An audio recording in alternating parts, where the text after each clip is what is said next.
विकास हुई थी, समिति है नहीं समिति नहीं बराबर ठीक है, तो उसको ले लिया। अर्थात अपने जो उपकरण है उनको व्यवस्थित लेकर के फिर वह वहां से रवाना होता है।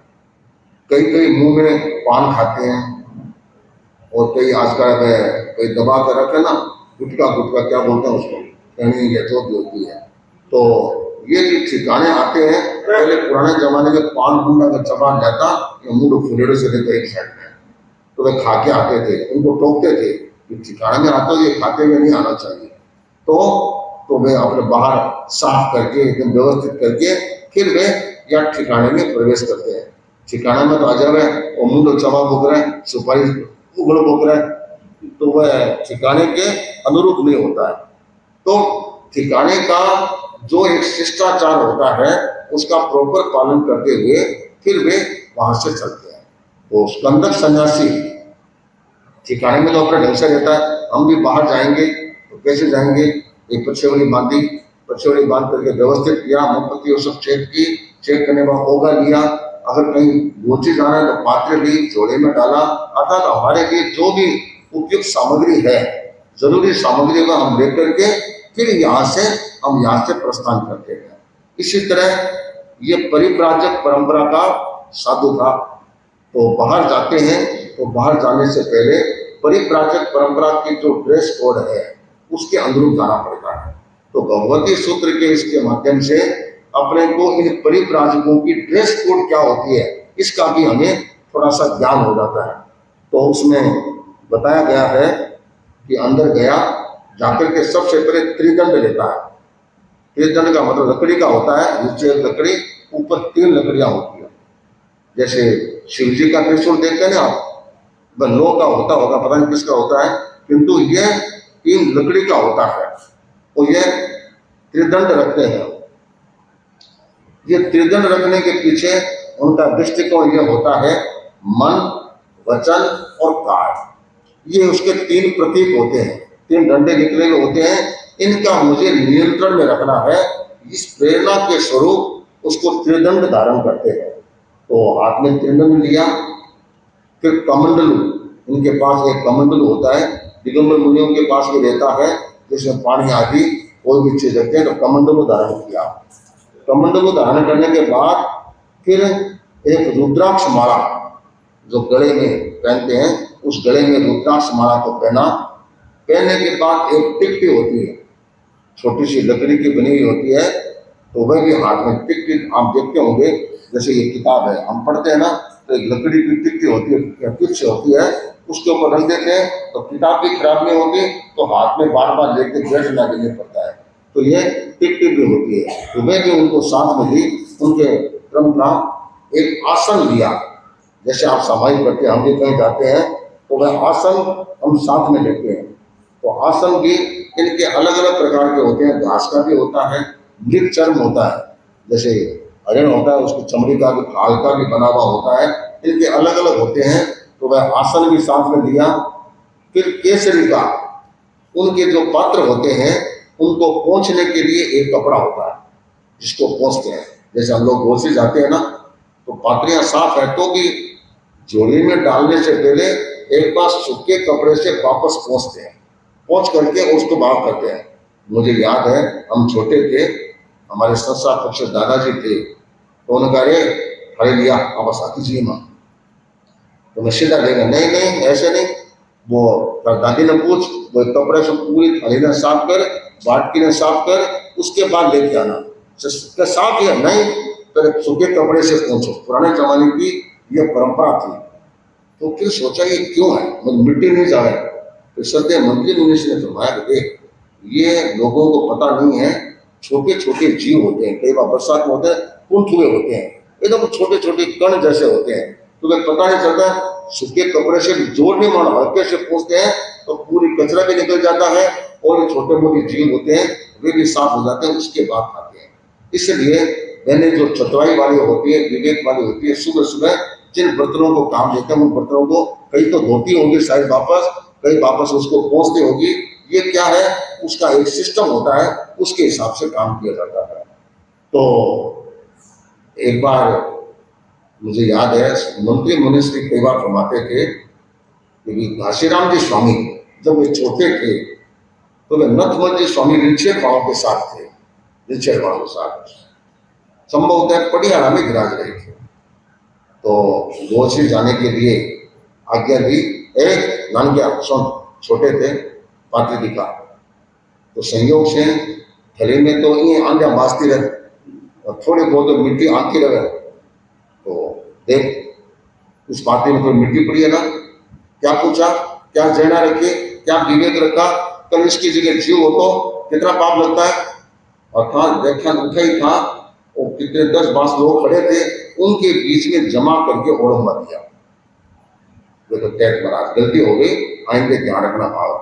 देखो बड़े संत हैं, कभी डिसिप्लिन भी करते हैं, कभी अनुशासन भी करते हैं, किंतु शेष मुनि छोटे मुनि वे क्या करते हैं, वे अनुशासन का पालन कर। हो सकता है उनकी उसमें गलती नहीं हो, पर उस समय में क्लियरिफिकेशन नहीं होता जाता, उस समय तो टैट महाराज ध्यान रखने का भाव। तो लोगों पर उसका प्रतिकूल नहीं अनुकूल प्रभाव पड़ा कि देखो छोटे संत हैं, बड़े संतों ने ओढ़वा दिया, क्योंकि कितने सहजता के साथ उसको स्वीकार किया और ध्यान रखने का भाव रखा। ये क्या है, हमारे नियम होते हैं कि जाने से पहले पात्रियों को व्यवस्थित रूप से पहुंचना करना, और गोची जाते हैं किसी भी काम से ठिकाने से बाहर जाते हैं तो आज्ञा पूर्वक जाते हैं, बिना आज्ञा के ठिकाने से बाहर कदम भी नहीं रखते हैं। ये हमारे संस्कार है, हमारी परंपरा है, तो ये क्रम एक अच्छे ढंग से चलता है। तो इन्होंने वो कपड़ा भी लिया, कपड़ा के साथ साथ एक अंकुश भी लिया। जैसे ये किसान लोग होते हैं ना, रास्ते में बकरियों को और वो खिलाने के लिए पत्ते तोड़ते हैं, ऐसे तिरछा करके तोड़ते हैं। तो कई बार ये लोग फल तोड़ने के लिए क्या करते हैं, उस अंकुर से उसको फल को तोड़ देते हैं, तोड़ के खा लेते हैं।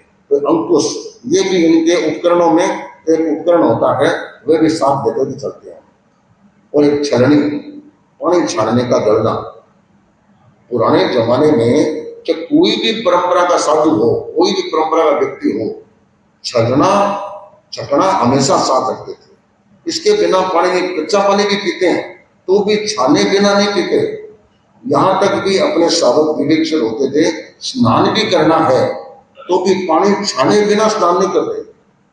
अब आज का तो ऊपर मोशी तो चले तो किस छाने से वो, किंतु बाल्टी में पानी लेते हैं तो बिना छाने बिना इसका उपयोग नहीं करते।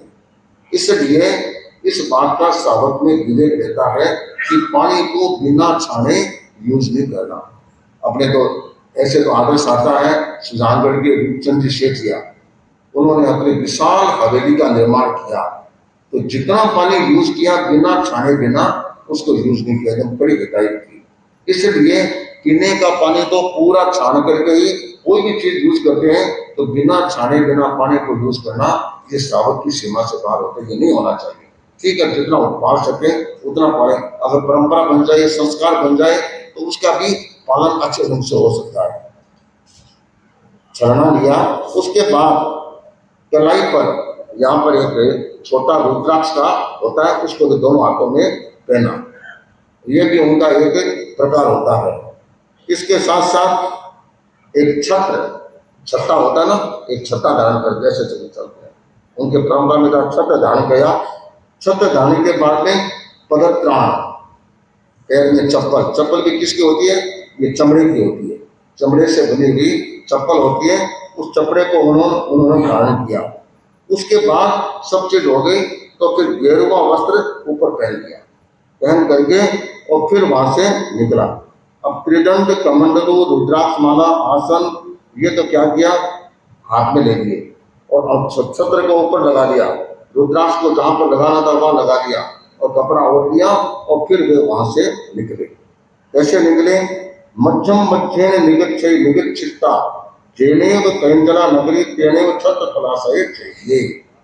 फिर पूरे तैयारी के साथ अपने ड्रेस कोड के साथ वे वहां से निकले और निकल करके मन में एक संकल्प किया कि जहां भगवान महावीर विराजमान है वहां पर मुझे उनके पास जाना है।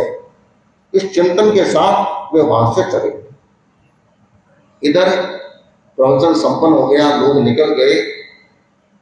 उस समय में गौतम स्वामी तो तीसरे पहर में गोची जाते थे, तो भगवान के पास गौतम स्वामी को ये समझो एनी टाइम उनकी सेवा में उपस्थित ही रहते थे।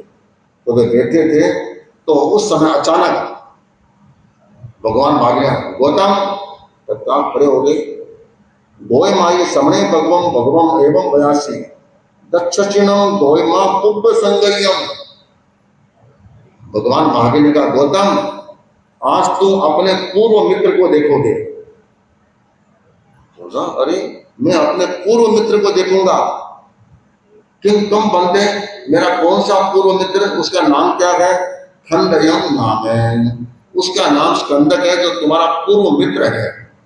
अच्छा तो फिर कहा से काहे हुआ किहे हुआ ये भी चेन हुआ। तो भगवान मेरा ये पूर्व मित्र स्कंदक ये कब मिलेगा, कैसे मिलेगा और कितने समय के बाद मिलेगा? ये प्रश्न उनको भी उत्सुकता हुई कि भगवान ने चला करके कहा कि तुम्हारा पुराना दोस्त, पुराना यार, पुराना लंगोटिया यार वह भी तुम्हारे को मिलने वाला है। तो इनके मन में बड़ी खुशी हुई कि भगवान ने चला करके कहा है।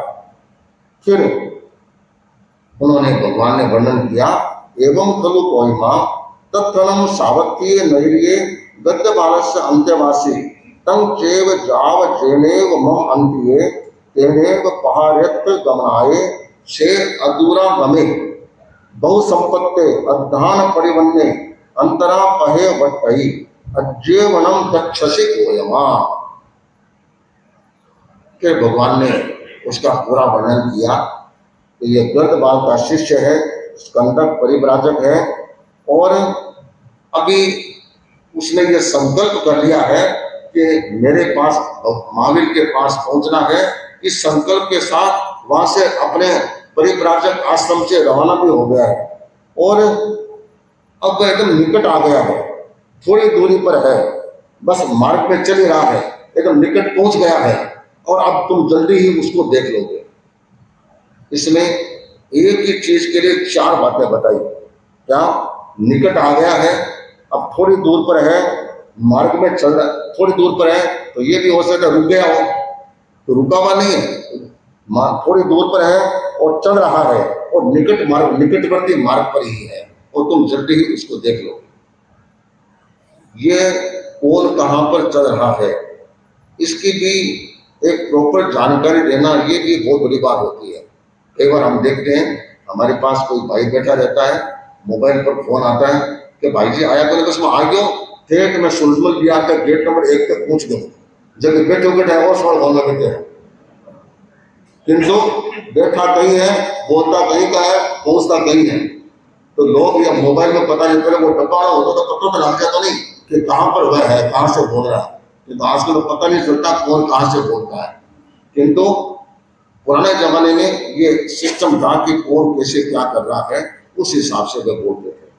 तो ये हुआ, इतने में गौतम ने सोचा कि आज चलो अभी मेरे को निकट में ही ये मिलने वाला है। तो फिर गौतम स्वामी के मन में एक प्रश्न पैदा और हुआ, वह यह हुआ वंदे समणम भगवान महावीरम वंदे नमस्ता पौनम वंदे खंडे देवानुप्रियानम अंतिम मुंडे भविता अगाराओ अणगार्यम उपयुक्ते। भगवान आपके पास ये स्कंदक परिव्राजक, वैसे अलग अलग समुदाय के साधु कभी आपस में कम मिलते थे, पर कभी कभी विचार भाव हो जाते, कोई चीज समझ नहीं होती तो कई बार आ भी जाते थे। तो ऐसे कितने कितने सन्यासी, कितने कितने परिव्राजक जिनका वर्णन है, वे भगवान के पास आते रहे हैं। कोई साधक बन गया, कोई उनके पास साधु बन गया, ऐसे कैसे हो जाते हैं। तो गौतम स्वामी ने पूछा कि बंदे, मेरा यह पूर्व मित्र स्कंदक यह आपके पास आएगा, आपसे बात भी करेगा, क्या आपको लगता है कि यह आपके पास शिष्य बन करके और जैन साधु बन करके अपना आत्म कल्याण करेगा? क्या उसमें इतना सामर्थ्य है? तो भगवान का हंता प्रभु गौतम वह समर्थ है, वह ऐसा कर सकता है और ऐसा करेगा भी। तो भगवान में क्यों आ रहा है? तब भगवान ने उसको सब बताया कि इसके मन में पिंगल निर्गंध ने 5 प्रश्न पूछे थे, उसका जवाब पाने के लिए यहाँ पर आ रहा है। बात खत्म हो गई। इतने में देखा जावनम समणे भगवम महावीरे भगवो द्वयमस्य एव मट्टम परिकहेयि तावचनम खंडये कच्चायन सदोत्तेतम देशम हप्प भागये। स्कंदक सन्यासी चार तेज थे। भगवान और गौतम स्वामी का संवाद चल ही रहा था, बातचीत कर ही रहे थे, इतने में ही स्कंदक सन्यासी वहां पर पहुंच गए और एकदम दूर जो मेन गेट था वहां पर किनारे पर आए। जो ही वहां पर देखा, कभी तयनम भगवम गोय में कंदयम अधूरा गतम जानिता क्षिप्पा मेव अपुट्ठेति अपुट्ठेता क्षिप्पा मेव पच्चुवक्षयी जेनेव खंडये उमा गच्छिता एवं वयासी हे खंडया सागयम खंडया सुस्वागयम संदया। जो ही गौतम स्वामी ने कि दृष्टि पड़ी कि मेन गेट पर वह स्कंदक आ गया है, तुरंत खड़े हुए गौतम स्वामी। खड़े होकर के तेज गति से उनके सामने गए, सामने जाकर के उनसे मिले और मिल करके कहा, स्कंदक आज तुम यहाँ पर आए हो, तुम्हारा स्वागत है, तुम्हारा सुस्वागत है, तुम यहाँ पर आए, ये बहुत अच्छा काम किया और बहुत खुशी की बात है कि तुम समण भगवान महावीर के चरणों में उपस्थित हुए। स्कंदक क्या ये सही है कि निर्ग्रंथ पिंगल में तुम्हारे को 5 प्रश्न पूछे थे और ये प्रश्न पूछे थे, तो सारी बात बताई और तुम्हारे को इसका अर्थ अभी तक समझ में नहीं आ रहा है, उसका अर्थ जानने के लिए तुम यहाँ पर आए हो, क्या ये बात सही है? उसको बड़ा आश्चर्य हुआ कि इनको कैसे पता चला। तो बिल्कुल आपने सही बताया। तो आपको ये जानकारी कैसे हुई? अब गौतम स्वामी और स्कंदक के बीच में संवाद चलता है, आगे भगवान महावीर के पास कैसे पहुंचते हैं इसकी चर्चा।